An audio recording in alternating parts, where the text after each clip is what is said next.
और वृद्ध साधुओं से मिलने में बहुत आनंद आता है। साधुओं से मिला करें, संतों से मिला करें। जिन्होंने जीवन का स्वाद समाप्त कर दिया उसे ही साधु कहते हैं। साधना के साथ जी रहा है उसे साधु कहते हैं। सरल है उसे साधु कहते हैं। श्रद्धा जिसके अंदर भारी भरी है उसे साधु कहते हैं। जिसके पास संतोष है उसे साधु कहते हैं। और एक शब्द और दे रहा हूं, जिसके पास जिंदगी का। तो मैंने उन महापुरुष के दर्शन किए, भाई ये सही करो, प्रार्थना की।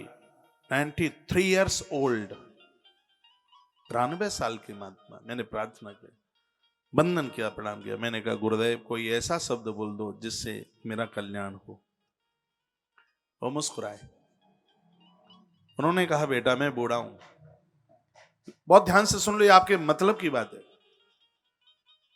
उन्होंने कहा कि लोग कहते हैं कि पैसे के बिना काम नहीं चलता, लेकिन मैं इस बात के लिए प्रमाण हूं कि मुझे जीवन में पैसे की जरूरत नहीं पड़ी। मुझे भूख लगी, लोगों ने आके मुझे भोजन दे दिया। मेरा लत्ता गल गया, गंगा मैया ने किसी न किसी को भेज दिया, मुझे कपड़ा मिल गया बदन ढकने के लिए। मुझे पैसे की जरूरत नहीं पड़ी। और मैं एक ऐसा आदमी हूं जिसने 9 साल की उम्र से लेके 93 साल तक 1 रुपया कभी मांगा नहीं, अपने ऊपर खर्च नहीं किया। जो लोगों ने दे दिया उससे मैं जीवन जी रहा हूं। ऐसे साधु का दर्शन हुआ। वो कहता है कि मुझे विश्वास है कि अंतिम श्वास तक मुझे धन की जरूरत नहीं है। मैंने वित्त तृष्णा को जीता है, वो बोले। एक उन्होंने हृदय की बात बताई। 93 साल का बूढ़ा महात्मा कहता है, कहा एक चीज के ऊपर मेरा भरोसा नहीं है, यदि मेरे सामने युवा नारी आ जावे और उसको देख करके मैं भटकूं नहीं, ये मैं नहीं कह सकता। 93 साल का एक वृद्ध महात्मा बोलता है। वो कहता है कि इंद्रियां इतनी बिगड़ी हैं, इतनी बिगड़ेल हैं, ये अच्छे अच्छों को परास्त कर देती हैं। जब भी भगवान को प्रार्थना करो तो उनसे यही कहो, प्रभु मेरी आंखों में आकर के बैठ जाओ। जिन नेत्रों में भगवान आके बैठेंगे वही आंखें कुकर्म करने से बच पाएंगी। ये ऋग्वेद का ऋषि भी कुछ ऐसा ही बोल रहा है। ऋग्वेद के ऋषि की आंख में आंसू हैं। वो रो रो करके कहता है, हे प्रभु, चंद्रमा मनसो जातक चक्षुः सूर्यो अजायतः श्रोत्राद्वा यश प्राणश मुखादग्निरजायत। तुमने मन और बुद्धि का देवता सूर्य और चंद्रमा को बनाया। चंद्रमा इतना चंचल, मन भटकता है। एक बार सूर्य बनकर मेरी आंख में बैठ जाओ। चंद्रमा को आदेश दे दो कि मेरे मन का भटकापन दूर कर दे, मेरे मन को भटकाए नहीं। मैं आपसे प्रार्थना करता हूं, जैसे आपने गाय को बचाया है वैसे मेरी इंद्रियों को भी बचा लीजिए।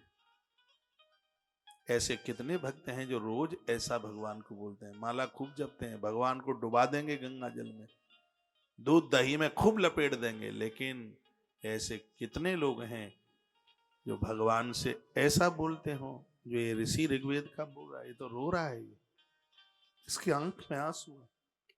कहता है प्रभु मुझे बचा लो, मैं आपकी गैया हूं, मेरा कल्याण कर दो। वो रो रहा है, ये मेरी आंखें अपराध ना कर दे, मेरे अंदर छूने का, स्पर्श करने का दोष न रहे। छूने में लोग बड़े कुकर्म कर बैठते हैं, इसलिए अनुष्ठानी बहुत दूर रहता है।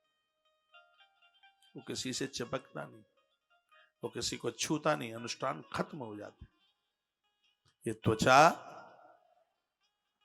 भोगता को बहुत चाहती है, ये छूना चाहती है, स्पर्श करना चाहती है। मैं गुरुकुल के इन बच्चों को इतना बोलता हूं, रोज समझाता हूं कि रात्रि को अपना बिस्तर अलग, बिल्कुल बिल्कुल ऐसे समझ लो जैसे चकवा और चकवी। ये चकवा चकवी की विशेषता है कि रात के समय में चकवा चकवी दोनों एक दूसरे को छू नहीं सकते। और साधना करने वाले, एक साधना युक्त एक भजनानंदी का जीवन भी ऐसा ही होना चाहिए। कुछ बिगड़ेल ऐसे होते हैं जिन्हें एक दूसरे के संग सोए बिना नींद ही नहीं आती। 1 नंबर के कुकर्मी, लठ मार। प्रकृति भी रोती होगी इन गुंडों को देखकर, सुनकर, समझकर। गुंडे ही और क्या है। सावधान। जीवन बड़ी मुश्किल से मिला है, यह जिंदगी मिलेगी नहीं। जो गलतियां करते हैं बाद में इनको पछताना पड़ता है। एक आध थे मेरे साथ, अब नहीं है। वो कहते हैं महाराज आप पहले क्यों नहीं मिल गए, हमने बड़े कुकर्म किए।